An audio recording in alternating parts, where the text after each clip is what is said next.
This week on the College Football Roundup, is the Lane train leaving Oxford? The Trojans disappoint again. Virginia Tech has a new coach and so much more. This is the Monday Report, starting now! Alright, hello everybody. It is Monday, November 24th, 2025, and this is the Monday Report. I'm your host, H. James K., and today we have got a packed show for you. So, right off the top, we're going to talk about James Franklin. So, last Monday, in the middle of the afternoon, Virginia Tech announced that they had hired their next football coach, James Franklin. He is joining the Hokies on a 5-year, $41.75 million deal, paying him $8.3 million per year. I could have made an emergency episode about this on Monday, but I was tired, and I was working on my book, and I chose not to. But we are absolutely going to talk about it here. So, this is a great signing for a multitude of reasons. So, right off the top, James Franklin has ties to the Virginia area. I'm not particularly sure what those ties are, to be honest with you, but I do know he has deep relationships with a lot of the high schools in the area. He recruited Virginia heavily while at Penn State. So from that perspective, he's already got a bit of a foundation in place to help Virginia Tech's recruiting. Another aspect of this that I think is kind of underrated is people view James Franklin as this loser who always fell short, and he was, Mr. 10-2, couldn't get over the hump, blah blah blah blah blah. But people need to understand that he was in the Big Ten, for crying out loud. It's the Big Ten Conference. It's the hardest, most difficult, most talented conference in football. And yes, I do believe the conference is more talented than the SEC. I believe that. It's the best conference. And it's really hard to win the conference when every year you've got to deal with Oregon, Ohio State, and Michigan. Especially recently. So for him, he was always running into teams that were better than him, because he has a bit of a hard ceiling. But at Virginia Tech, he won't have those issues. Yes, Miami, Florida State, maybe, Virginia, Syracuse, SMU. There are good teams in the ACC. Don't doubt that. But it is not the Big Ten. It's not the SEC. So for him, his skill level should land Virginia Tech in the hunt for the conference championship every year. Which means Virginia Tech should be continually contending for a playoff berth in the ACC, which would be awesome. Excuse me, sorry. So, I think while Franklin's ceiling was limited in the Big Ten, I think the sky is the limit for what he can do at Virginia Tech. Because people forget that Virginia Tech was an East Coast power for a long time under legendary head coach Frank Beamer. I mean, the dude was a standard. He was like forever at Virginia Tech. I mean, Beamer ball, it was its own thing.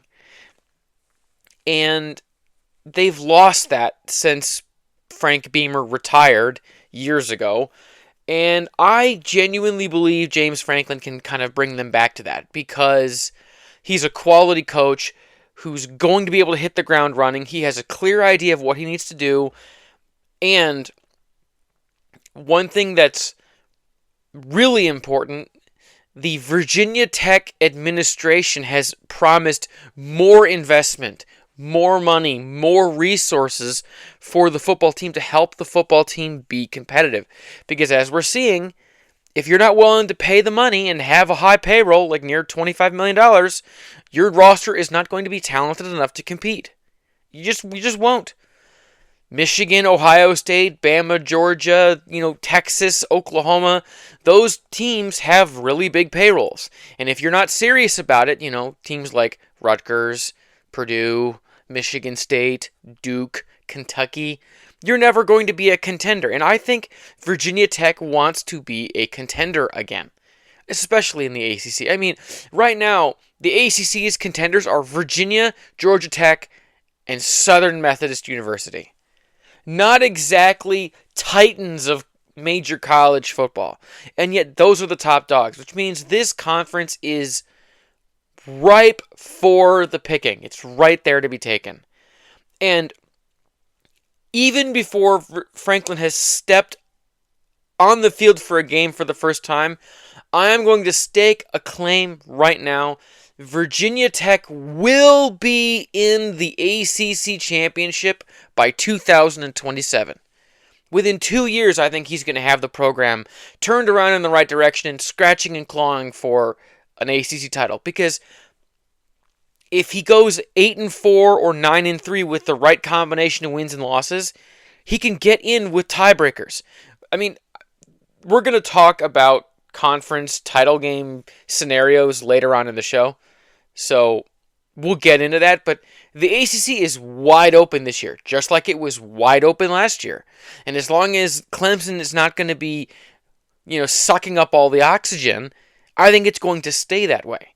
So I love this hire. I'm happy for James Franklin, and compared to what's going on at Penn State right now, where there still really hasn't been any word on a coach, and their recruiting class has just collapsed. Like 18 of their players in their high school recruiting class have decommitted and gone elsewhere.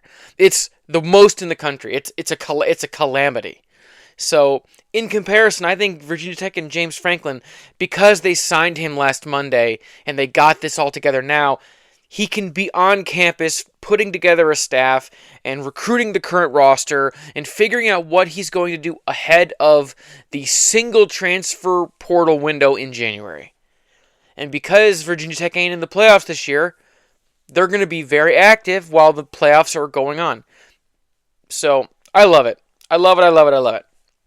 All right, for the rest of the show, we're going to talk about Lane Kiffin rumors, obviously. We're going to talk about Oregon versus USC, Oklahoma versus Mizzou, Pitt versus Georgia Tech. We're going to go over the Michigan versus Maryland game. I'll talk about conference title scenarios.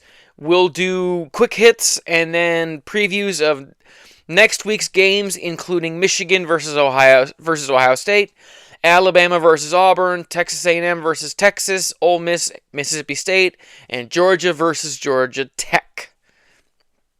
That's what we got. So moving on to the Lane train.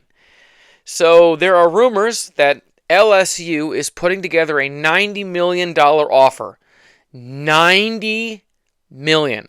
Rumors are it would pay somewhere in the neighborhood of $13 million a year. So yeah, they're serious. And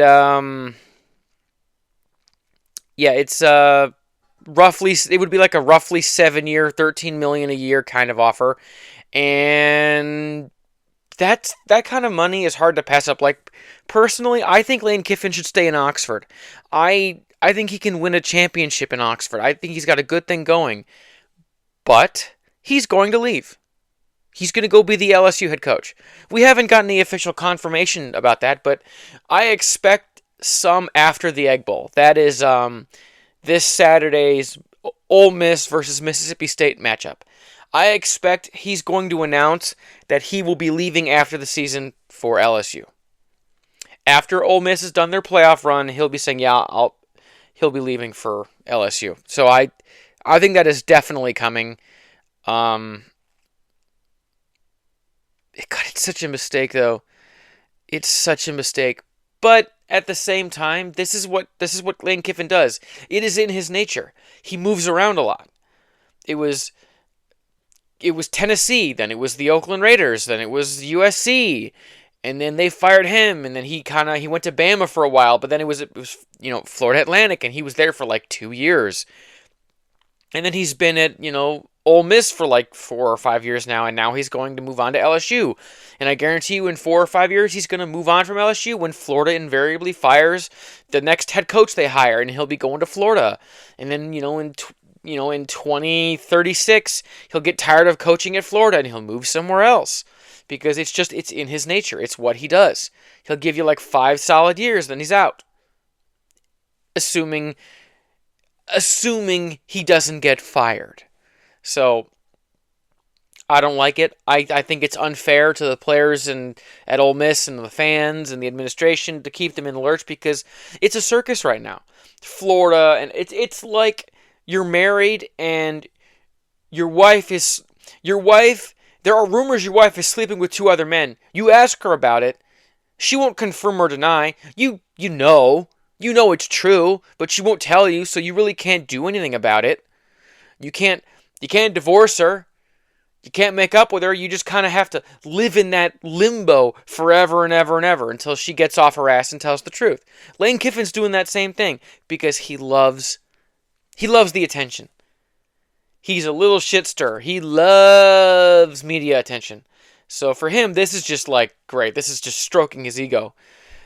Even though he's jerking around Ole Miss and he's screwing over their players and being horribly unfair to their fans, but that's Lane Kiffin for you. Admittedly, I've lost a lot of respect for the man for this whole saga because as a Michigan fan, I went through this with Jim Harbaugh 3 separate times in 21, 22, and 23. And he left in 23, but it was like you spent that 3 weeks going, yeah, he ain't going to leave, telling yourself he ain't going to leave. Even as you're reading reports of him interviewing with the Chicago Bears or the Minnesota Vikings or the LA Chargers. And you're like, oh, he ain't going to leave. Oh, see, you guys are being idiots. There's no way he's going to leave. Why would he leave Michigan? It's his alma mater. Blah, blah, blah, blah, blah. And you're just kind of in that limbo as everyone makes jokes about how, oh, yeah, he gone. It's unfair. It's unfair to fans. And if Lane is leaving, he should just fucking say it, dude. Just go say, yeah, after the season's over, I'm leaving Ole Miss to go to LSU to be their new head coach. After the playoffs. That's all you got to do. End this whole drama. I mean, he's already going to make more per year than any coach in the history of football. He'll be higher paid than anyone in the NFL, I'm pretty sure. So, I don't like it, but it is what it is. All right, let's talk about some games. First up, the number 7 Oregon Ducks defeated the number 15 USC Trojans. The Ducks won 42-27. Ducks quarterback Dante Moore finished the day 22 of 30 passing for 257 yards, 2 touchdowns, and 1 interception. He also had 2 carries for -3 yards. USC QB Jaden Maiava finished the day 25 of 43 for 306 yards with 3 passing touchdowns and 2 interceptions. He also had 4 carries for 16 yards. So, this game is interesting because this game took place in the LA Coliseum in a driving rainstorm. They had like an entire weekend's worth of rain. So this was a very Big Ten West kind of game. Slippery, messy, and ugly game. And Oregon was just better. They were just better. But at the same time, the game was very close for a long, long time. Very much a back and forth affair, very physical. And then late in the game, Oregon remembered, oh yeah, we got to win today. And they just pulled away and won. Buried them. Buried them under special teams mistakes, defensive lapses, and the lack of a consistent running game. I mean, it wasn't for a lack of trying on USC's part because like wide receiver Mekhi Lemon threw a 24-yard touchdown to Tanuk Hines, and he caught 2 of them on his own. So, and that, by the way, that throw to Tanuk Hines was incredible. Not only was it an absolute seed, but Tanuk Hines had an incredible catch where he had to like go up and high point it and come down and contort himself to get the ball over the line into the end zone. It was impressive. So, at the end of the day, the same issues plagued USC as they always seem to under Lincoln Riley. Penalties, turnovers, mental errors, lack of physicality. Same shit, different day. Same old story. The special teams errors in particular were inexcusable. Just, it's the kind of thing where high quality championship caliber football teams don't make continual special teams errors. Blocked punts, missed field goals, errors on returns, penalties galore. It's the kind of thing that is a result of poor coaching. And Lincoln Riley is a good offensive mind, but he's not a good coach. He's just not. He's not cut out for major Power 4 Big Ten football. Because while he has, quote, made a commitment to being more physical and having a better defense, at the end of the day, culture is a reflection of the coach. That's what culture is. Under Jim Harbaugh, it was, we're going to physically dominate you and be perfect. You are going to make the mistake, not us. We're going to dominate you and smother you and drown you under a mountain, a mountain of excellent execution. For Lincoln Riley's USC teams, it's just, we're going to throw the ball a lot. We're going to play okay defense. We're going to run the ball on the teams that are bad. And when it really counts, we're not going to be able to run the ball. Oh, and we're going to commit back-breaking special teams errors and way too many penalties. That's USC football. And it shouldn't be this way. This is USC. They should be a powerhouse. They are the kings of the West Coast. And yet, they're just another team in the Big Ten, fallen short yet again. This eliminates USC from playoff and Big Ten championship contention outright. They're done. Bye-bye. It is what it is. So, it helps Oregon. It helps Oregon. It doesn't help or hurt Michigan. It does get a team with a tiebreaker over Michigan out of the way. But for USC, it's yet another season of disappointing results where the team was more than talented enough to succeed and had tons of NFL starters and yet fell short for the same reasons as always. And while I'm not calling for Lincoln Riley to be fired or anything, people need to realize this is what USC is going to be under him. You're never going to win the Big Ten. You're never going to go to the playoffs. You're never going to win a championship because it's just not, he's not cut out for that kind of level of success at USC. He's just not. He'd be great in the Big 12 where you don't have to be super physical and super perfect at all times. Or the ACC where you can oops your way into a conference championship game. You can't do that in the Big Ten. In the Big Ten, you have to be perfect. And even then, you have to hope that other teams cannibalize themselves around you to clear the way to allow you to succeed. That's the Big Ten. Otherwise, James Franklin would have gone to would have won the Big Ten. But he didn't. And if James Franklin couldn't do it, then sure as hell Lincoln Riley ain't going to do it. So for Oregon, huge. Keeps their playoff hopes and Big Ten championship hopes alive. We'll talk more about those conference scenarios later, but this was a big one for them. They needed this one because if you lose to USC, not only does it keep USC's playoff hopes, it almost guarantees they go to the playoffs. Or at least it would almost guarantee they were in the conversation, but it would have eliminated the Ducks from playoff contention completely. And they're too talented and too well coached for that. So the Ducks won. Now, next week they will play Washington for, I forget what that game has a name, but I don't remember what it was called. Either way, it's a rivalry. They hate each other, and that's going to be a fun game to watch. Moving on to number 8, Oklahoma took down number 22, Mizzou. The score was 17-6, and this game was ugly. Oh my God, it was so bad. This was, if there was ever a Brent Venables game, it was this one. John Mateer, Oklahoma's quarterback, finished 14 of 30 for 173 yards, 2 touchdowns. He also had 18 carries for 60 yards. He's clearly not 100% healthy, but at the same time, the offense, as called by Ben Arbuckle, and as constructed by Brent Venables just isn't good. They're just ugly. Not fun to watch. There's no rhyme or reason. There's no flow. There's no cadence to the offense. It's just kind of, do that play. We'll call that play this time.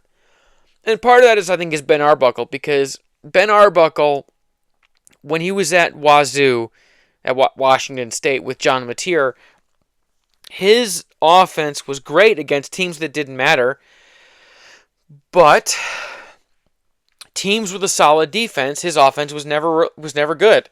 John Mateer's passing efficiency would drop precipitously against quality defenses when he was at Washington State. So it's one of those where you hoped for better, but I can't be super surprised.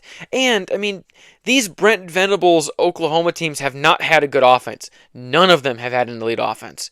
It's been scratching and clawing for anything on offense every single time.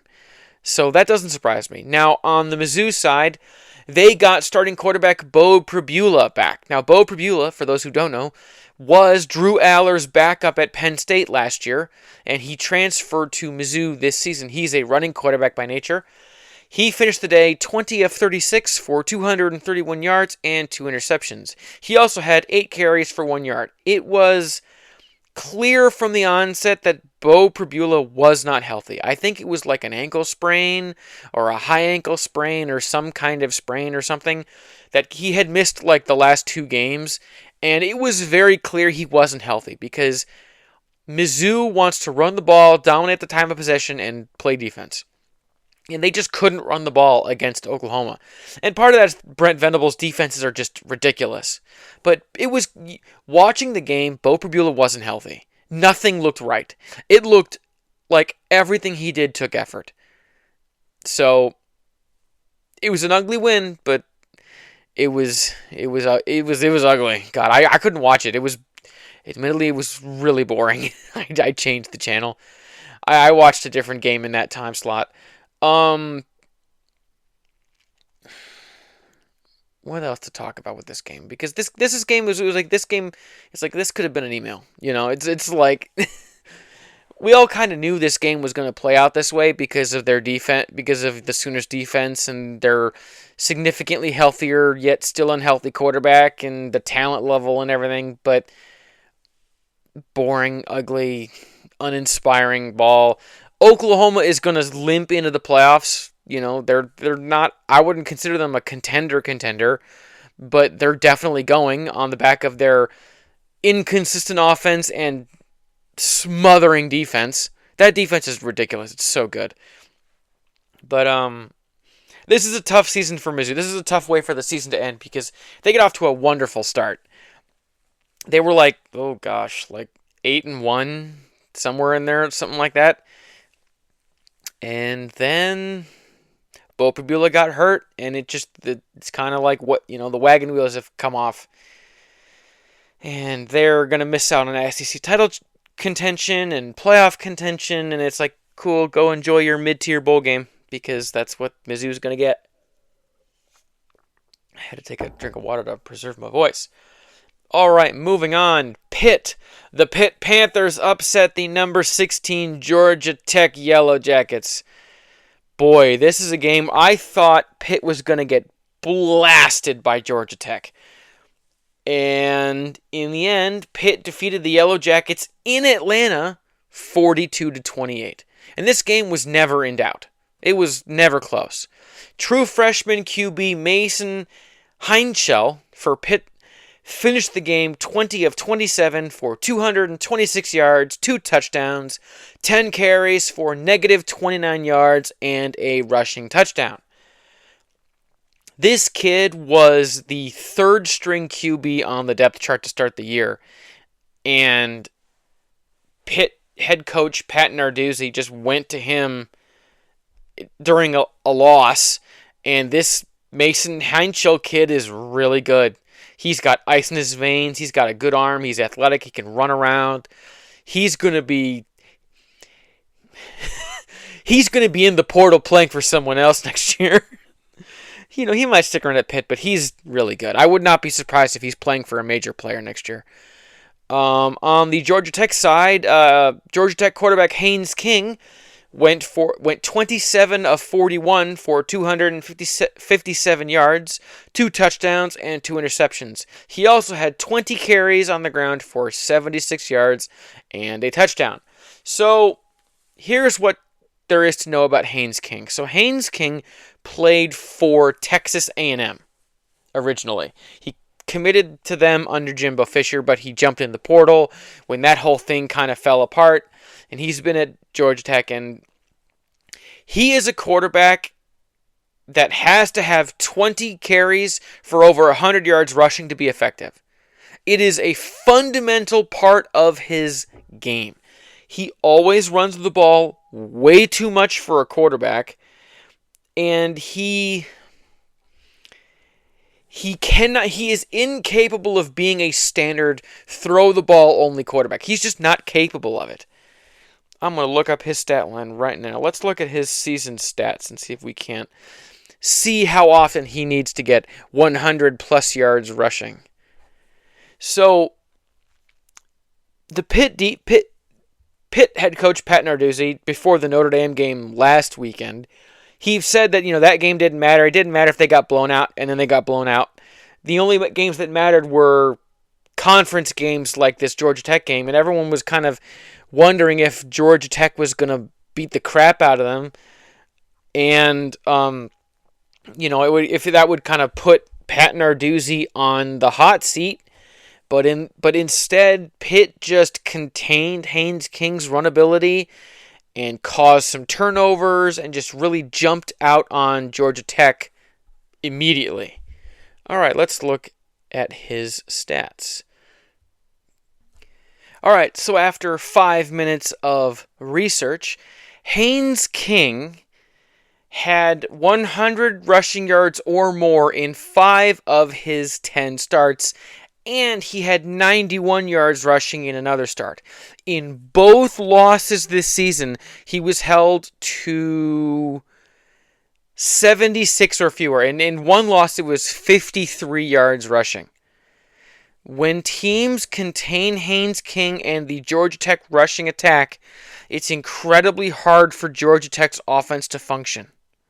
So Pitt knew the assignment. They knew that Haynes King was going to get his yards, but it was more important to slow down his rushing attack and not let him run wild and cause havoc. So the game actually played out. It was insane. So Pitt raced out to a 28-0 lead before halftime. It was like 21-0 at the end of the first quarter or something like that. The game went to halftime 28-14. In the third quarter, a 10-play, 75-yard Georgia Tech drive ended with a back-breaking 100-yard interception return for a touchdown that happened at the goal line. That made it 35-14. 2 touchdowns in the fourth helped Georgia Tech pull within a score, but another long run by Pitt ultimately put the game out of reach, ending the score 42-28. So this doesn't completely eliminate Georgia Tech from playoff contention and ACC title. Their only way in is to win the ACC, but they're not technically out of it, but they're basically out of it unless they get insane amounts of help. For Pitt, this is quite the turnaround. They have a real shot at going to the ACC title game, and we'll talk about that a little bit later. But it's one of these things where 2 weeks ago, I never would have considered Pitt a contender for the ACC, and yet here we are. And if that isn't more evidence of why I think James Franklin is going to succeed at Virginia Tech, then I don't know what is, because in that kind of environment, he's the perfect coach to succeed. All right, moving on, we got to talk about Michigan. Michigan handled Maryland. They defeated the Maryland Terrapins 45-20. Bryce Underwood went 16 of 23 for 215 yards and 2 touchdowns. He also had 8 carries for 20 yards. Fellow true freshman and also Maryland starting QB Malik Washington went 19 of 39 for 210 yards, 1 touchdown, and 1 interception. He also had 10 carries for 16 yards. So, without question, this was Michigan's most complete game of the season. And as we saw against Northwestern, the Michigan passing attack, when it wants to, can be very explosive. Like in the first half, Michigan was like, okay, we're going to throw the ball on you all over the place. Bomb show.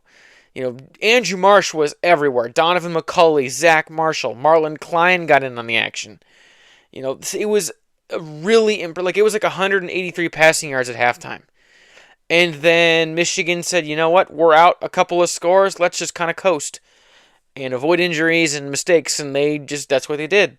But for Bryce Underwood, he threw a ball that should have been picked and probably should have been returned for a touchdown. It was right at a linebacker. It was really bad. But other than that single play, it was an incredible performance. He was super accurate. Once again, his throwing motion and footwork were immaculate. His ball placement is something else. He overthrew one other ball that sailed over the receiver's head and just kind of fell to the turf. But he made some throws where you're like, good Lord. Like layering them over tall linebackers in front of safeties to get the tight end. Stuff like that. And he's still so fast. So, it was impressive from Bryce Underwood. It's one of those where it's like, man, if this is what he's like as a true freshman with Chip Lindsey and this cast of characters, what is he going to be like as a sophomore and a junior? Like sophomore season, Bryce Underwood, look out, Big Ten, like possible quarterback of the year kind of stuff. So and Malik Washington, to kind of pivot to the Maryland QB, this kid is supremely talented. And he had several overthrows, back-breaking overthrows. We're like, dude, if you just put air onto that and put some touch on that, and that's a touchdown. He overthrew a literal touchdown. He had another tight end who did like an out and up on the sideline, and he just totally missed him. He had another one where he underthrew a receiver on the sideline. You're like, dude, you got to complete those. And he's a true freshman, so he'll grow into that, assuming Mike Locksley actually develops him. But he's very talented. Like, he's one of these guys who's got enough athletic gifts that if he gets proper coaching, he could be really deadly. He could be lethal. So, beyond the quarterbacks in the passing game, Michigan's injuries. So, going into the game, Justice Haynes is out for the year. And Jordan Marshall got hurt against Northwestern, and he was iffy if he can play. He dressed. He was fully suited and booted to play, but they didn't play him, which I think meant that he was probably it's overtime. We can't run the ball. We got to get a touchdown here, break glass in case of emergency kind of thing. So he didn't see the field at all.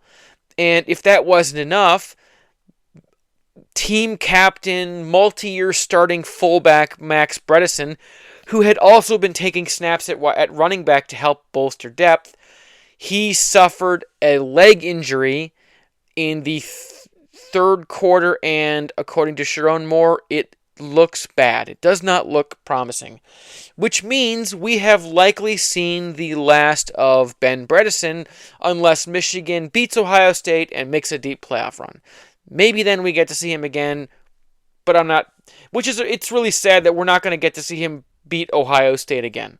We're not going to see him play against Ohio State and do a bowl game because he's been a stalwart. He has been a constant, much like his brother Ben Bredesen was.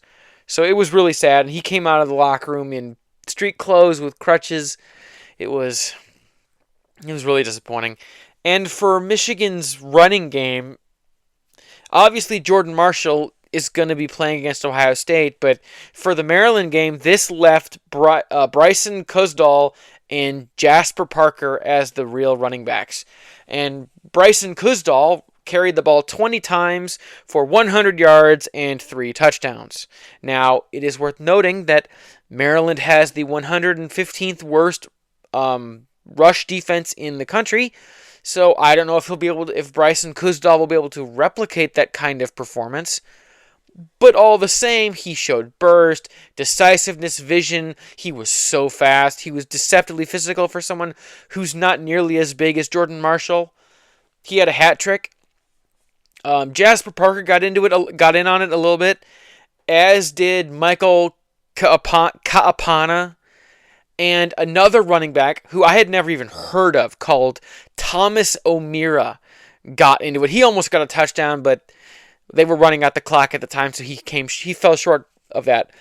Either way, the Michigan running back room is a bit of a mash unit at the moment, which doesn't bode well for Ohio State.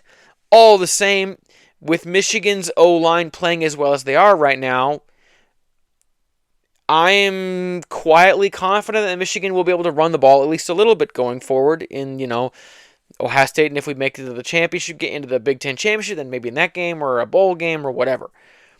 From here, I do believe Michigan will be able to run the ball to a degree. Maybe not the all-seeing, all-encompassing domination that we saw in the beginning of the year, but still. What I do think this means, though, is we're going to have to rely more on the passing game to be explosive and to be consistent with like screens and tunnel screens and throwback screens and that kind of stuff and play action to supplement some of the short yardage gains that Michigan may not be getting as much of, with the running game being so injured. Andrew Marsh, true freshman, 6 foot tall, 191 pounds. The dude is only 6 feet tall, but he plays like a wide receiver who is 6'4". He plays very tall, very rangy. He's really fast.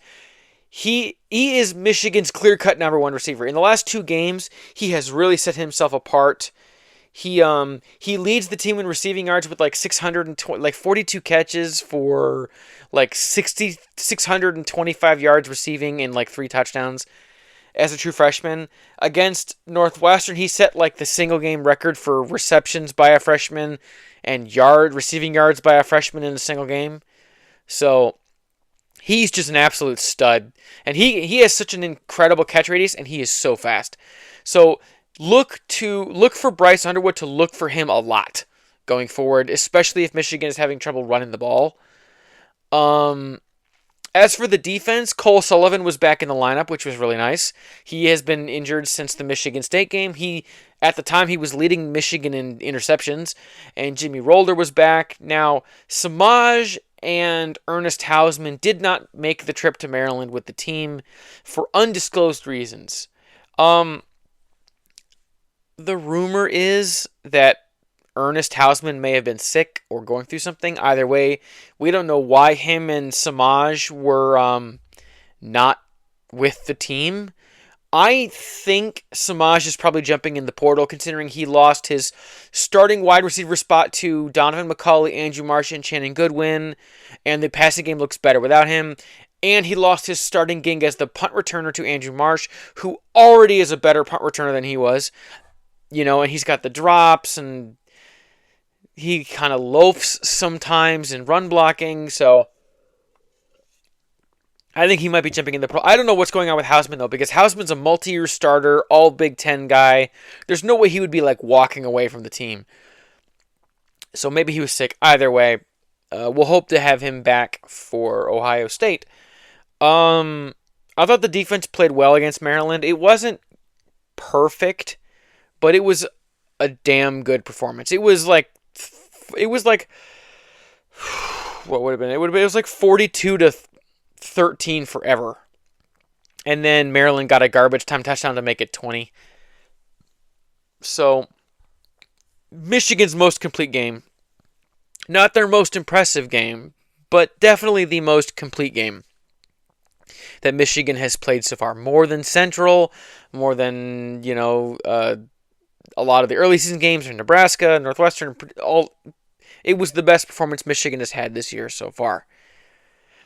Moving on to conference title game scenarios. As we did last week, I'm going to be going through the top contenders in the Big Ten, SEC, ACC, and Big 12, telling you their record, their conference record, and what they need to do to get into the playoffs. Sorry, some weird thing was going on with my computer.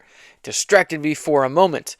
All right, starting with the Big Ten, still in first place, you got the Indiana Hoosiers. They are 11-0. 8-0 in conference. They were on a bye. All they got to do to get into the Big Ten championship game, beat Purdue. That's it. Beat Purdue. Nothing else that happens can affect how they get into the championship game as long as they beat Purdue. Just beat Purdue.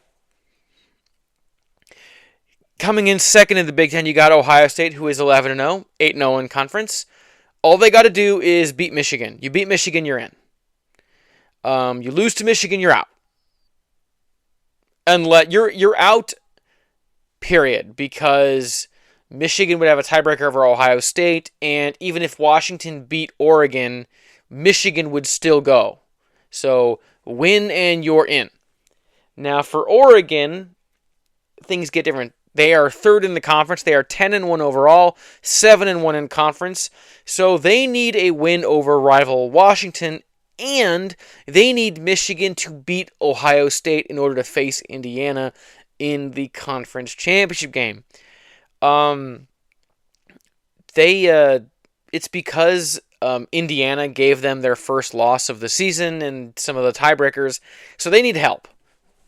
Most assuredly, they need Michigan to beat Ohio State because they would have a tiebreaker over Michigan just because they would have, I think it's like the fourth level tiebreaker where it's like the cumulative win percentage of all of your conference opponents or something like that. And they have us beating that fourth level tiebreaker. So that's what Oregon needs. Now, Michigan is now currently fourth in the Big Ten after USC went down. Michigan is 9-2 overall, 7-1 in conference. They need to beat Ohio State, and they need to have Oregon or Indiana lose their last game against Washington and Purdue, respectively. If Michigan beats Ohio State and one of Oregon and Indiana lose, Michigan is going to the Big Ten championship game against whichever team didn't lose. Now, if they both lose, then I'm pretty sure it would be Indiana would go anyway over Oregon. So, that's what Michigan needs. Moving on to the SEC, Texas A&M is number one in the conference. They are 11-0, 7-0 conference. All they got to do is they got to they just beat Texas, or if Texas beats them, both Bama and Ole Miss would have to lose. But the easier path is just beat the Longhorns for the first time since like 2011 or whatever. They haven't even played each other in over a decade, so it'll be interesting. My voice is failing me. I was yelling at the Lions game on Sunday, so my voice is shot to hell. Number 2 in the SEC is the Georgia Bulldogs. They are 10-1, 7-1 in conference. So they need either Bama or Texas A&M to lose their final game, and the Dogs are in. That's it. If one of Bama or Texas A&M lose, the Dogs are going. No pressure. It's just, you're relying on Texas and Auburn to put you in the conference championship game, but that's it. Coming in third in the SEC, you got Ole Miss. The Rebels are 10-1, 6-1 in conference.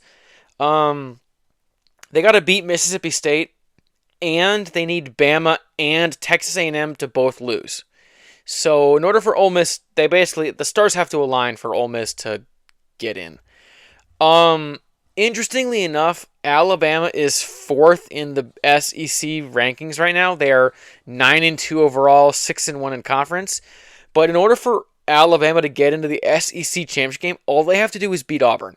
If they beat Auburn, they jump Georgia and Ole Miss in the standings to go to the SEC championship game to play Texas A&M, which blows my mind. But that's how the tiebreakers work. So if they beat Auburn, they're done. They're gone. All right, moving on to the ACC. So, strangely enough, Virginia. Yes, what are they? The Cavaliers. That's what they are. The Virginia Cavaliers. They are 9-2 overall, 6-1 in conference.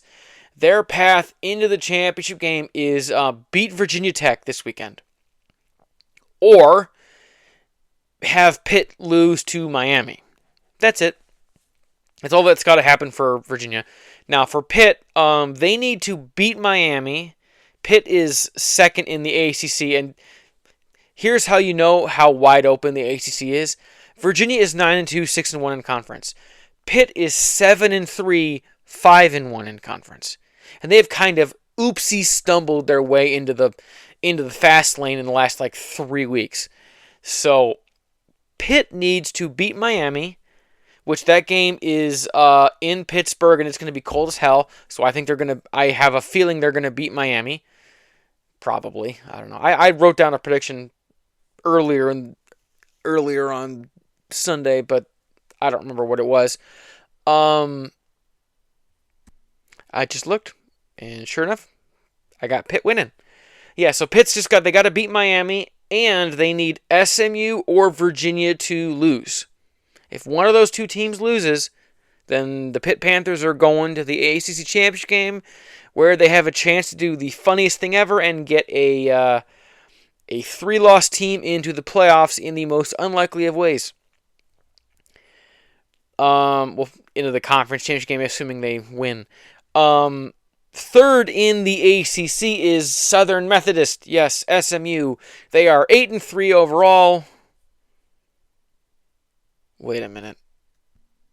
I spotted a typo. I forgot to update Pitt's win total. They are 8-3 overall, 5-1 in the conference. Forgive me. That is my lack of attention to detail. I was wondering why. I was like, why do they only have 10 games on my write-up? Either way, back to SMU.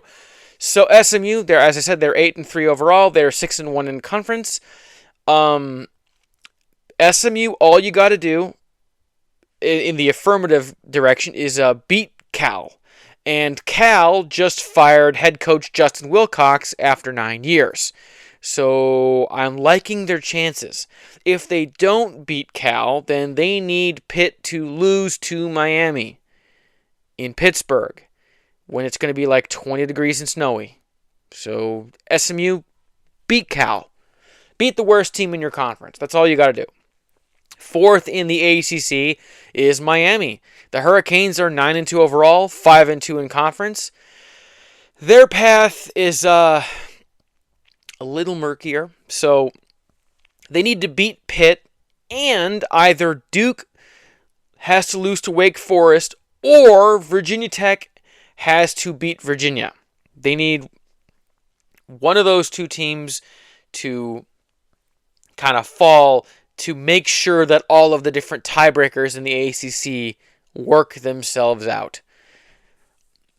I think they're going to lose to Pitt, so I think it's all kind of moot. And then lastly, fifth overall in the ACC, you got Georgia Tech. The Yellow Jackets are 9-2. They are 6-2 in conference. They need both Virginia and SMU have to lose. Both of those teams have to lose their games so that Georgia Tech can get in with a tiebreaker due to beating Wake Forest, who is a common opponent for Virginia and SMU and Georgia Tech. So, God, tiebreakers are so confusing. So, yeah, because they beat Wake Forest earlier in the year, and I guess Virginia and SMU didn't, that would be getting them in if Virginia and SMU lost. Let's talk about not being in your own hands. Ultimately, I think it's going to be Virginia and Pitt, which, boy, I didn't have that on my bingo card when I made my predictions back in August. Last of the conferences you got to talk about is the Big 12. So coming in first, you got Texas Tech. They are 10-1 overall, 7-1 in conference. If they beat West Virginia, they're in. If they don't beat West Virginia, then they need BYU's to lose to Central Florida. For BYU, they are second in the conference, 10-1 overall, 7-1 in conference. Win. Beat UCF. And if you don't beat UCF, then you get in assuming Arizona State loses to Arizona due to tiebreakers with Utah and Houston. Third in the Big 12 is Arizona State. They are 3-1 overall, 6-2 in conference. 8-3 overall. Man, I'm tired. 6-2 in conference. Arizona State needs to beat Arizona, and they need either Utah to beat Kansas and BYU to lose to UCF, or they need both Utah and BYU to lose due to tiebreakers, which means if Utah beats Kansas, then they need BYU to lose. But if Utah loses, then they absolutely have to have BYU lose as well to get in via tiebreakers. It's all very convoluted. Wouldn't this just be better if we had like a 4-team conference tournament before the 16-team college football playoff? Part of me thinks so, to be honest with you. I think it's going to be Texas Tech and BYU. That's kind of been the telegraphed outcome for the last month and a half. Those two teams are just better. Texas Tech specifically is just really good this year. They got some linebacker. I forget his name, but he's so good. His name is Rodriguez or something Rodriguez. Really good dude. Does it all. Tackles, runs, interceptions. Really, underrated guy. Okay. Next, let's talk about quick hits. Just some quick scores. So, number 1, Ohio State defeated Rutgers 42-9. Ohio State continues to talk about how they slow the pace of their game down or whatever to kind of preserve it, but it was a methodical offensive performance from Ohio State. They were very injured on offense. So wide receivers Carnell Tate and Jeremiah Smith, and I think their number 4 receiver were all injured. Their number 6 or 7 wide receiver was being benched for performance reasons. So ultimately it came down to tight end Max Clare had the majority of receptions against Rutgers, but it's Rutgers, so there was no danger. There's rumors that Jeremiah Smith and Carnell Tate could probably have gone. They probably could have played against Rutgers, but they wanted to keep them out for load management so they'd be healthy for the Michigan game, but we don't know for sure. All right, moving on. Number 9, Notre Dame absolutely smacked Syracuse, winning with a score of 70-7.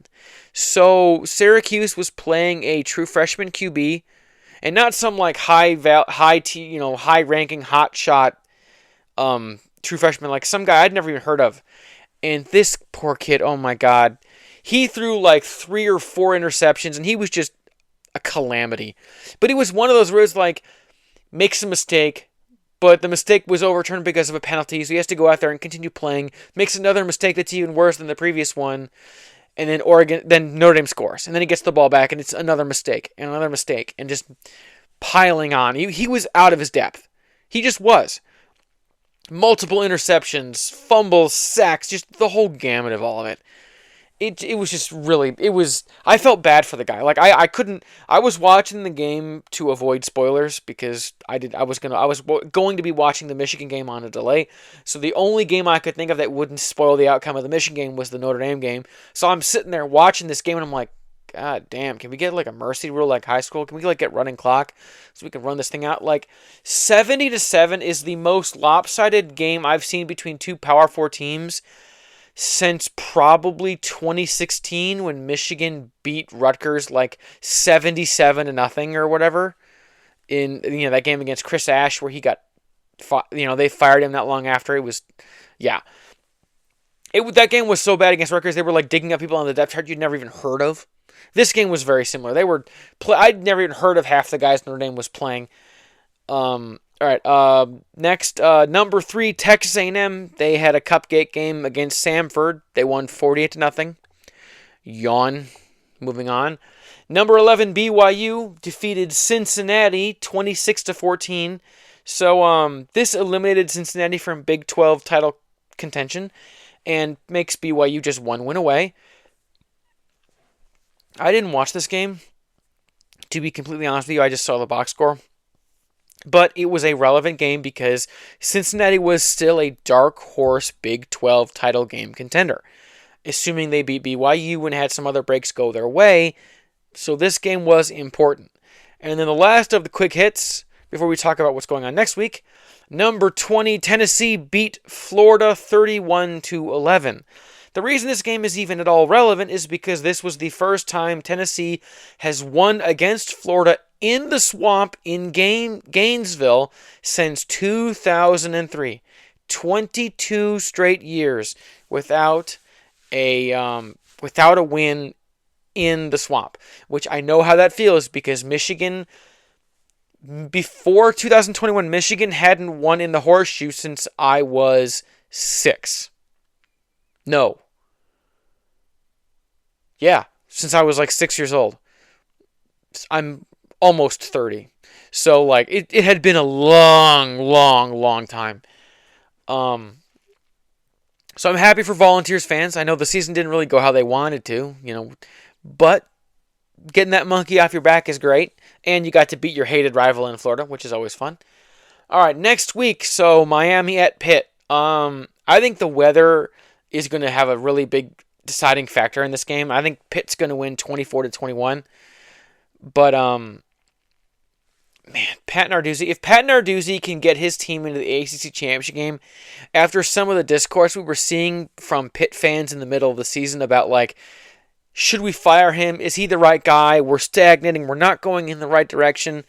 After all of that, to see where Pitt has gone from there, it's very impressive. All right, Georgia versus Georgia Tech, the game that's known as clean old-fashioned hate. So this game is being played. I think it's played. I think it's being played in like Mercedes-Benz Stadium or whatever. Or I think it's a neutral site this year. I can't remember, to be honest with you. I think Georgia's going to win 37-16. With Georgia Tech basically being eliminated from ACC title contention, I don't think they're going to be as motivated because there's no playoff berth on the line. There's no incentive to really put in an effort other than the rival. So I think it'll be kind of a letdown game for them after losing to Pitt, and I think they'll lose 37-16. All right, the next game up is the Egg Bowl. Ole Miss versus Mississippi State. This game, because of all of the Lane Kiffin stuff, I think this game is going to be very close. This Mississippi State team is bad. Like, don't get it twisted. They are bad. But Lane Kiffin has been flirting with other teams for the last week and a half, and part of me thinks there's going to be distractions there, and I think a letdown is entirely possible, and I'm actually predicting that Mississippi State is going to defeat Ole Miss 31-30. And immediately after that, Lane Kiffin is going to announce that he's leaving for LSU. And from there's a scenario where the playoff committee leaves Ole Miss out, because there's in the bylaws that, they can leave teams out if they miss a key player or a key coach. So that's a scenario that I think can totally happen. I have Mississippi State winning that game 31-30 in one of those old-fashioned rivalry upsets. Excuse me. Next, Texas A&M is taking on Texas for the first time since A&M left for the SEC. Texas A&M is just better. They're just better everywhere. Mike Elko's a great coach. That defense is nasty. Marcel Reed is way better than Arch Manning. They've got good skill players. They got a tenacious offensive line. They don't make a lot of mistakes. They run the ball well. They control the pace of the game. And I have the Aggies beating the Longhorns 26-16, which is going to be great for Aggie fans because they've been wanting a piece of Texas for years. All right. Next, you got the Iron Bowl. Alabama is taking on Auburn, and they're taking on Auburn at Auburn this year. So, there's all that kind of crazy voodoo. All Bama's got to do to get into the SEC championship game is win.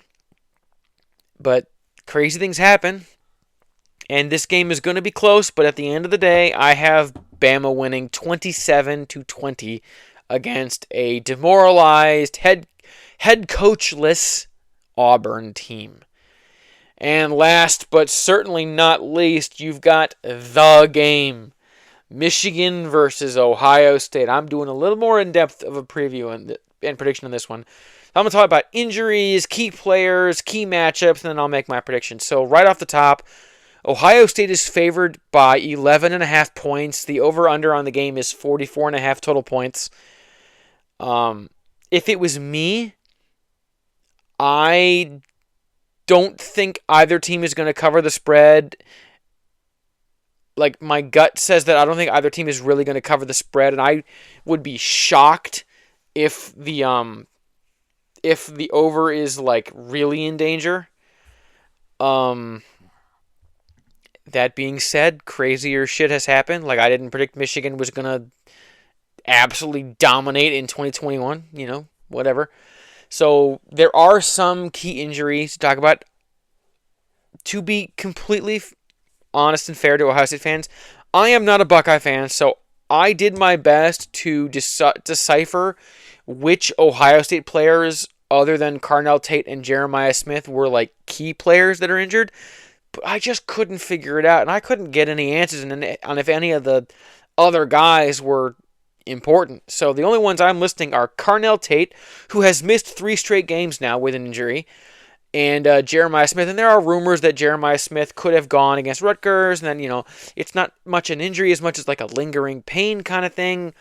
But he didn't play against Rutgers, and I think both of these guys are going to go, at least Jeremiah Smith, I think, is going to go against Michigan.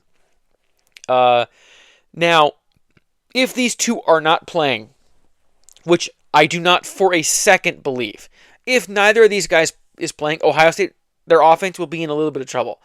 Because as we saw with Rutgers, the offense was different without their best wide receivers, as is every offense, So it's those are two guys to really keep track of on the injury list during this week as we head into the game, because I think we will probably get an indication around Thursday probably, but considering it's Monday, we don't know that kind of stuff yet. On the Michigan side, Justice Haynes is obviously out with a season ender. That's really disappointing because he was on a tear. And considering what this Michigan O-line has become, I genuinely believe that if Justice Haynes had been healthy for the Ohio State game, he could have gotten 200 yards rushing. With his explosive ability and how well the offensive lineman has been executing as of late, that combo I think could have been really deadly, but he's out.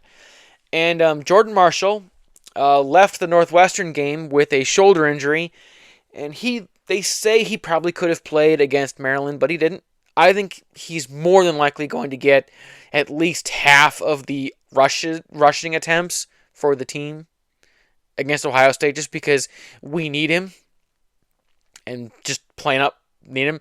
Now, the next injury I got to talk about, I mentioned before, Max Bredesen. We're not going to get him for Ohio State, and that's devastating because we love this like A-gap dive, like play behind a fullback.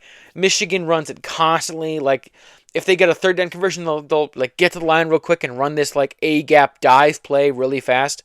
They do it over and over and over. If you watch Michigan tape, you'll see it where they're like in the shotgun, then Bredesen will run across the formation and then stop and come back, and as he's coming back, they'll like snap it and hand the ball to the running back, who will then like follow behind Bredesen.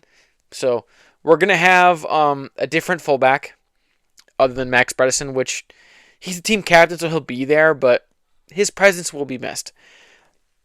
Other key players. So for Ohio State, the key players I kind of singled out are obviously starting quarterback Julian Sayin. He's the most accurate QB in college football. He's hyper efficient. But he hasn't had to play a game where it's like, bro, you need to win the game. Like, it's up to you. Every game has been kind of smooth sailing, So he is going to be massive for Ohio State. If he has a bad game, they will lose. If he has an okay game, they probably can still lose. If he has a great game, they'll win. Yeah. With how effective he has been, if he has a great game, they'll win. Next, obviously, Jeremiah Smith, if he plays. I mean, that's duh. But even if he's not 100%, he's the kind of guy that you have to dedicate resources to because he's so explosive and he's so talented and he has such a good catch radius. So, Jeremiah Smith, obviously. The next one, tight end Max Clare. So, this dude has really kind of come into his own down the stretch this season. He had 11 catches. It was either 11 catches or 11 targets against Rutgers. Huge day for him. I think even more than the Rutgers other than Jeremiah Smith, you could argue that if Max Clare really goes off, a lot of seam routes and stuff like that, it'll be really hard for Michigan to overcome that because a big physical tight end dominating is really hard for a young team to defend, and Michigan is very, very young. More on that later. And the last player I'm going to single out for Ohio State is Caleb Downs. Now, some might recognize this name. He played for Alabama in 2013 before transferring last season to Ohio State. He is arguably the best defensive player in the country. If he doesn't win the Bronco Nagurski Award, I'll be shocked. This dude is one heck of a safety. He's so good. He should be a top 10 pick in April, but he probably won't be because other teams have bigger needs. But he is a top 10 talent, S tier. You can't miss on him. He's that good. He's a do everything. There were those making an argument that he should have been in Heisman contention for how well he is playing at safety for Ohio State this year in Matt Patricia's defense. So Caleb Downs, man, you got to watch out for him at safety. He is a game changer. All right, now for Michigan's key players, obviously you got Bryce Underwood. The true freshman is doing his first Michigan-Ohio State game, but as a guy who grew up like 15 miles from Michigan State, from the University of Michigan, he understands the rivalry. Either way, if he goes off, Michigan. Here's what I'll say: if Bryce Underwood has like 250 yards and 2 touchdowns, I think Michigan will probably win rather easily. I think the game, because I don't expect him to do that nearly that well in this game, win or lose.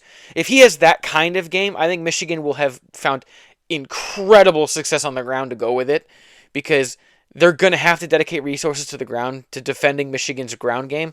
So if he's getting that kind of production, like 250 yards and like multiple touchdowns, sky's the limit. All right, next is Bryson Kuzdal, third string running back. Even if Jordan Marshall is healthy, I think Bryson Kuzdal is going to be a vital contributor, because you can't run Jordan Marshall every time. This is a game where Michigan is going to run the ball and run the ball and run the ball, because it is supposed to be like right around freezing and possibly even snowing. Hoping for snow. Snow games are always awesome. Here's hoping for a cold, snowy Ohio State game. Those are always cool. You don't get to see those. We haven't had one of those since 2021.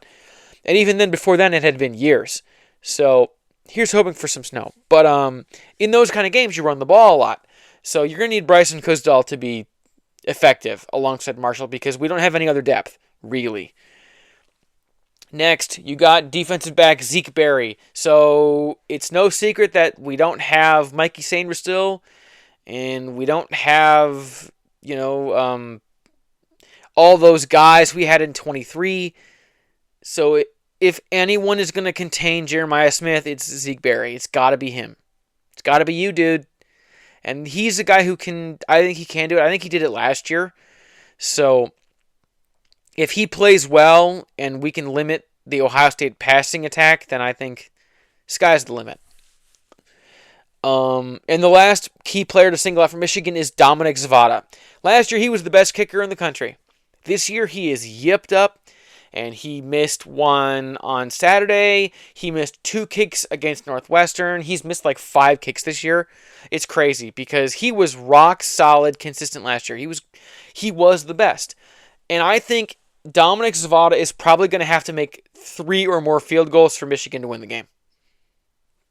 So if he has a bad game, then I think there's no chance Michigan wins, because I just don't anticipate Michigan scoring 4 touchdowns, 5. I just don't think that's a possibility. If Michigan wins, it's going to be like scored a touchdown or 2 touchdowns and kicked like 4 field goals. So that's Dominic Zavada is definitely going to be someone to, hopefully, fingers crossed, he plays well. Key matchups. Obviously, can Michigan's defense repeat last year's masterclass performance? Last year, Wake Martindale called basically a perfect game. Held Ohio State's vaunted offense to 10 points. Smothered them. They had like less than 100 yards rushing, and their passing attack just never really got in rhythm. They were constantly getting at Will Howard. They forced a turnover or two. So if Michigan can Michigan do that again this year with a team that doesn't have Mason Graham and doesn't have all those a lot of the rotational guys, Derek Moore and some of them. So without those kind of guys, I think Derek Moore's gone. I can't remember. I'm really tired, to be honest with you, so my memory is shot to hell. Either way, can Michigan's defense do it again? Because if Michigan can give even 80% of last year's performance with the upgrades to Michigan's offense in 2025, I think Michigan can win the game. Michigan won last year with 67 yards passing and multiple turnovers. If Michigan can eliminate the turnovers and get like 150 yards passing and like 200 on the ground, they can win the game. It'll be ugly and stressful as hell, but they can win that game. The next key matchup, can Ohio State's defense contain Michigan's run game? I think the team that plays the best on defense is going to win the game. More than the offenses. If Michigan can run the ball, considering Ohio State's lack of rushing consistency against quality defenses, they just don't have a great running game. So if Michigan can run the ball, I don't know how. Ohio State will be in trouble. So can Ohio State's defense contain by far the most prolific rushing attack they've played? Now, to help, what helps Ohio State is the fact that there's no Justice Haynes, no Max Bredesen. Michigan has been down a couple of linemen, even though we're kind of gelling at the moment. So, but either way, if they can do it, they'll win. If they can't do it, then Michigan will win. That's it, straight up. Because the team that runs the ball better almost always wins the Ohio State-Michigan game. And what I think is the most important matchup. Which team can best limit turnovers and negative plays? If you get 2 turnovers and you miss a couple field goals, you lose. That was the difference last year. Ohio State turned the ball over a couple times and missed 2 field goals. Excuse me, my voice is killing me. All right, let's try that again. Anyway, so if you can run the ball and limit mistakes, you can win a low-scoring game. I don't think there's going to be a lot of scoring in this game. Having said all of that, all week I was like, oh yeah, I think Michigan's going to win this game. I was super confident. And then I started writing this write-up, and I started really digging into the matchups and the injuries and the stats and everything and where all these teams match up and all these things. And as much as I was really confident Saturday after the Michigan game, which was probably just rose-tinted glasses, I am predicting that Ohio State is going to win 26-16. I think it's going to come down to Bryce Underwood is going to make one really bad freshman mistake. Probably what's going to be, he's going to be rock solid, got like 150 yards passing in the first half, and then right before halftime, he's going to throw a pick 6 or something, and he won't be the same after that, and Michigan's offense will kind of sputter, and they'll pull away late. We've seen that kind of thing before. So I think 26-16 Ohio State. That's my prediction for the game this year. There was my stop being a homer and take off your rose-tinted glasses take. So 26-16. Either way, we'll be right here to recap all of it and look forward to conference championships and the playoff bracketology as it is. So I just finished recording and I forgot that I wanted to add an extra segment for the Michigan fans out there. So I'm coming back to record this small extra segment. So considering Michigan isn't really a lock for the playoffs, even if Michigan wins against Ohio State, so I came up with a Michigan playoff bid rooting guide. Assuming Michigan beats Ohio State on Saturday, the following results would help Michigan make it into the playoffs. So I'm going to tell you why each result and why I think it would help Michigan get into the playoffs. So Ole Miss needs to beat Mississippi State. And the reason is I think it reduces variables by locking in a guaranteed contender. There's less contention. Georgia needs to beat Georgia Tech. because it reduces variables by locking in a guaranteed contender. Same thing with Texas A&M over Texas. If you can lock those three in, then there's less like, oh, but what about Texas and what what about this extra team? Blah blah blah. It cuts all of that out for those three teams. Now, Michigan needs Washington to defeat Oregon, because if Washington defeats Oregon, Oregon is in serious playoff trouble, and it really helps Michigan get to the Big Ten championship game. And even if Michigan doesn't win the Big Ten championship, going and having beaten Ohio State likely gets Michigan into the playoffs. But there's more. So, these next two, I'm considering a package deal. So if one happens, then the next thing would also be good. So if, say, West Virginia beats Texas Tech, it would be good if UCF would also beat BYU. And the reason is because if those two teams would lose on Saturday together, it might prevent the Big 12 runner-up from making it if one or both lose on Saturday, because they might have too many losses. And the committee said, well, they lost to UCF and they lost to West Virginia, so they lost this game and they lost the Big 12 championship game. So it adds variability, but it actually might hurt one of their resumes enough to keep one of them out, because right now I think they both make it. So yeah. LSU over Oklahoma. If Oklahoma loses to LSU, they're not going to the playoffs. Even though they got a win over Michigan and they've gotten, they beat Texas and they're in the SEC. If LSU beats Oklahoma, Oklahoma is eliminated. So, from that same vein, we need Texas to beat Vanderbilt. Not Texas, Tennessee to beat Vanderbilt, because it eliminates Vandy from having the most outside shots at making the playoffs. Getting further into it, though, Michigan needs Auburn to defeat Alabama, because it would either eliminate or greatly diminish Alabama's chances of getting in. They're likely getting in anyway, because they got 4 ranked wins, including one over Georgia. But losing to Florida State and Auburn, yeah, you might not make it. And if you do, Michigan might get bumped up ahead of Alabama anyway, just because, well, yeah, they beat Ohio State. They're the youngest team in the country, yet they're still 10-2. Blah blah blah blah blah. So it might help Michigan, because right now, even if Michigan was to get in, they'd probably get in as like the 11th seed anyway. And lastly, and this one is the big one, Michigan needs Stanford to beat Notre Dame, which isn't going to happen. But if the Cardinal can beat Notre Dame, then Notre Dame is eliminated. They're gone. They'd have 3 losses, including they'd have losses to Texas A&M, Miami, and Stanford, which, yes, 2 of those are pretty solid teams, but Stanford is bad. So if the Cardinal win, then Notre Dame is done, and everything else I just mentioned doesn't even matter. Because if Notre Dame is eliminated, then Michigan likely gets in if they beat Ohio State. Like, none of it else matters. But, so yeah. So these are the teams that Michigan fans, in my opinion, should be rooting for on Rivalry Week.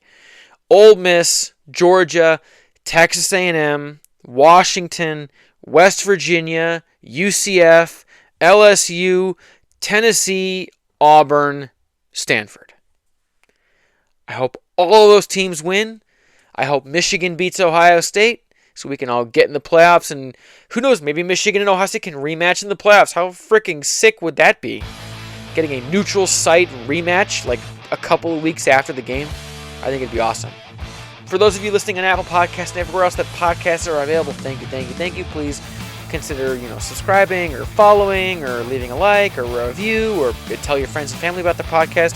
For those of you watching on YouTube, like, comment, subscribe, hit the bell icon so you get all notifications of new episodes.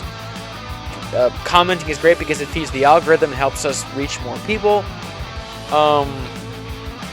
My name is H. James K. Thank y'all for tuning in. Until next time.